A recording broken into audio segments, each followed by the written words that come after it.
পানিতে ডুবে গেলে মানুষ সবকিছু হারায় ফেলায়, আগুনে পুড়ে গেলে থাকে শুধু ছাই।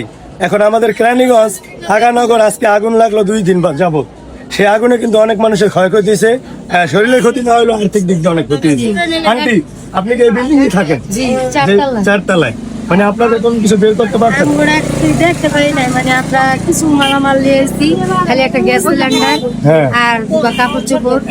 এখন আপনারা যে বিল্ডিং এ যারা ছিলেন, মানে যারা বসত করছেন, তারা কি এখন সবাই বাইরে? হ্যাঁ, সব ভিতরে কারো ঢুকতে দিতেছে না? অনেক মানুষ যাইতেও পারে না, অনেক মানুষ। আচ্ছা, আমরা শুনলাম যে মাল জিনিস নাকি অনেক চুরি হয়েছে। না, আমরা বাইরে না, ওই ফাঁকে মানে চোর ঢুকছে। আসলে মাল জিনিস চুরি করার এই খবরটা একবার সম্পূর্ণ ভুয়া। কারণ এখানে আগুন লাগার সাথে সাথে কিন্তু আমাদের কেরানীগঞ্জের ডিফেন্স, ফায়ার সার্ভিস, পুলিশ প্রশাসন, বিডিআর বাহিনী, আর্মি বাহিনী সবাই কিন্তু আসছে।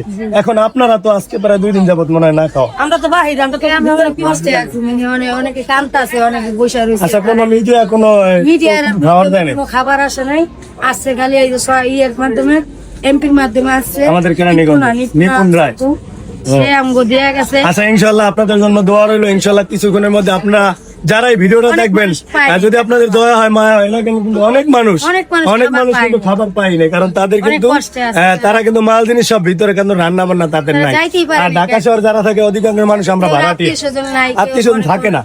আচ্ছা, ঠিক আছে, তো আন্টি ভালো থাকবেন, দোয়া রইলো। হ্যাঁ, ইনশাল্লাহ খাবার যদি দয়া পান কেউ হয় আসবেন। এই দেখেন, এইগুলো ধ্বংসস্তূপটা, এখানে মানুষজন অনেক দাঁড়ানো আছে, সামনে পুলিশ মানুষ ঢুকতে দিতেছে না। আসলে ঢুকতে দিচ্ছে না কারণটা হলো যে ভিতরে মালামাল কে কার রুমের ভাড়াটা কিন্তু যারা চিনবে না, এই কারণেই ঢুকতে দেওয়া। কারণ একজনের জিনিস আরেকজনে নিয়ে যাবে, এটাই বরকত। তো সবাই নিরাপদে থাকবেন, ভালো থাকবেন।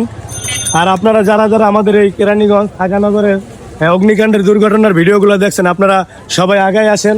কারণ অনেক মানুষ কিন্তু এখন পর্যন্ত এখানে না খাওয়া দাঁড়ায় আছে, তারা ঘরে ঢুকতে পারতেছে না, খাইতে পারতেছে না। অনেক মানুষজন এখানে তো কমই, আপনার সামনে দিয়া অনেক অনেক অনেক, ওই সাইডটা অনেক। এটা হলো এই যে কবরস্থানটার পাশে এই যে বিল্ডিংটা, ওই যে এখনো নাকি আমরা শুনতেছি ভিতরে অনেক আগুন জ্বলতেছে। এখন এই যে মানুষগুলো যাকে দাঁড়ানো দেখছেন, এরা সব বিল্ডিং এর মানুষ, এখানকারই বাসিন্দা।